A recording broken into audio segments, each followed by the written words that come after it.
రోజు పడుకోబోయే ముందు విద్యార్థులుగా నా మాటకి గౌరవం ఇచ్చి 2 శ్లోకాలు తాత్పర్యంతో చదివి పడుకోండి. మీకు అర్థమైనా కాకపోయినా సరే ఏం పర్వాలేదు, అవుతుంది. 2 ఎక్కువద్దు, 5 నిమిషాలు కూడా పట్టదు.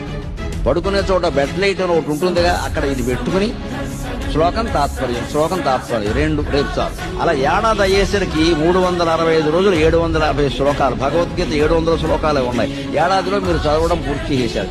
ఒక ఏడాదికి భగవద్గీత ఆధారంగా మీ జీవితంలో అద్భుతమైన మార్పులు వస్తాయి. అద్భుతమైన మార్పులు చాలా గొప్ప గ్రంథం. గైడెన్స్, మార్గదర్శి అంటే అదే. నిజంగా కమ్యూనిస్ట్ దేశాల్లో రెడ్ బుక్ అని చెబుతారు. వాళ్ళకి అది ఎలా మార్గదర్శో మన దేశంలో, భారతదేశంలో భగవద్గీత గొప్ప మార్గదర్శి. వాళ్ళు అందుకే G20 దేశాల సమావేశాల దగ్గర కూడా ఆస్క్ గీత అని ఒక యాప్ పెట్టారు ప్రత్యేకంగా. గీతలో నువ్వు ఏ విషయం అడిగితే దొరుకుతుంది. ఆ యాప్ ఎంత గొప్పది అంటే, నాకు ఈ ప్రాబ్లం ఉంది, ఐ వాంట్ ది రిప్లై